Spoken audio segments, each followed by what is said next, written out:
माजी मुख्यमंत्री उद्धव ठाकरे यांनी देखील या अर्थसंकल्पावर टीका केलेली आहे। मुंबई महानगरपालिका आणि या अर्थसंकल्पाचा अवकाळी शेतकरी अवकाळी हा अर्थसंकल्प असल्याची टीका आहे ती उद्धव ठाकरेंनी केली आहे। केसरकर साहेब आहेत। केसरकर साहेब, उद्धव ठाकरेंच्या या टीकेकडे कसं बघा, उद्धव साहेबांच्या बद्दल मला अतिशय आदर आहे, परंतु हा अर्थसंकल्प मुंबई महानगरपालिकेचा अर्थसंकल्प नसून तो महाराष्ट्राचा अर्थसंकल्प आहे। महाराष्ट्राच्या विकासाला नवीन दिशा देणारा अर्थसंकल्प आहे। इन्फ्रास्ट्रक्चरवर सर्वात मोठी गुंतवणूक करणारा हा अर्थसंकल्प आहे आणि इन्फ्रास्ट्रक्चरमध्ये आपण जेव्हा 1 रुपया गुंतवतो तेव्हा आपल्याला 3 पटीने 3 रुपये हे स्टेट जीडीपी मध्ये वाढत असतात। त्याच्यामुळे या अर्थसंकल्पामध्ये काय नाहीये ते सांगा। इन्फ्रास्ट्रक्चरवर सगळ्यात जास्त पैसे या अर्थसंकल्पामध्ये दिलेत, ते रस्त्यावर दिलेत, ते रेल्वेवर दिले आहेत, ते बंदरांवर दिलेले आहेत। आणि शेतकऱ्यांबद्दल बोलायचं तुम्हाला काय अधिकार आहे? शेतकऱ्यांच्या मदतीला फक्त आम्हीच धावून गेलेलो आहे, तुम्ही त्यांना कधीच पैसे दिलेले नाही। आणि त्याच्यामुळे ते पैसे कसे दिले ते सुद्धा अर्थसंकल्पात सांगितलेलं आहे। 1 रुपयामध्ये त्यांना विम्याची योजना दिलेली आहे आणि ज्या ज्या वेळेला अवकाळी येतं आणि ते विम्यामध्ये बसत नाही त्याला थेट त्यांना शासन मदत करतं। कांद्याचे भाव कोसळले, कांद्याला मदत केली। आता आपले साखर कारखाने अडचणीत आले, त्याच्यावर आहे, त्यांना मुंबई कॉर्पोरेशनच्या पलीकडे ते जाऊ शकत नाही, हे दुर्दैव आहे। त्यांच्यासारख्या नेत्यांनी महाराष्ट्राचा विचार केला पाहिजे। मुंबईची 25 वर्ष सत्ता असताना आपण जे करू शकलो नाही ते आज आपले मुख्यमंत्री उपमुख्यमंत्री करतायत, याचं कदाचित त्यांना वाईट वाटत असेल।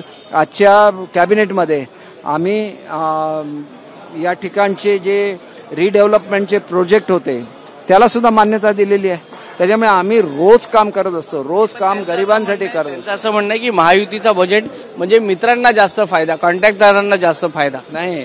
त्यांना असेल, आदित्यजींना असेल, फक्त कॉन्ट्रॅक्टर आठवतात। का आठवतात? कारण त्यांच्या ओळखीचे तेच आहेत ना। आमच्या ओळखीचे गरीब जनता असते ना। आम्ही जातो, आम्ही अनेक कॉन्ट्रॅक्टरची कामं बंद केली, रिडेव्हलपमेंटचे पैसे द्यायला लावले, 2-2 वर्षाचे पैसे ॲडव्हान्स द्यायला लावले। मग कॉन्ट्रॅक्टरचं भलं कुठे आलं? कॉन्ट्रॅक्टरचं भलं त्यांच्या काळात होत होतं, आमच्या काळात नाही। त्याच्यामुळे गोरगरीब जनता आली होती रस्त्यावर, आम्ही त्यांना त्यांच्या हक्काची घरं देतोय आणि त्याच्यामुळे त्यांना वाईट वाटणं स्वाभाविक आहे। परंतु ते करायला त्यांना 25 वर्ष संधी होती, त्यांनी ते केलं नाही।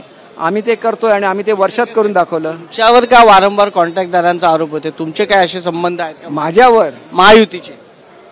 कोणाचे? महायुती सरकारचे काही कॉन्ट्रॅक्टदारांचे लागूबंद? अहो, कॉन्ट्रॅक्टरची जास्त ओळख त्यांना असते, कारण हे कॉन्ट्रॅक्टर त्यांना भेटत असतात। त्याच्यामुळे नेहमी बोलताना ते कॉन्ट्रॅक्टरशिवाय दुसरा विषय बोलतच नाही। गरीब जनतेबद्दल बोला, कोळ्यांच्याबद्दल बोला, त्यांच्या रोजगाराबद्दल बोला। आज आम्ही 4 लाख लोक जर्मनीला पाठवणार आहे, त्याच्याबद्दल बोला। तुम्ही का नाही पाठवू शकला त्याच्याबद्दल बोला।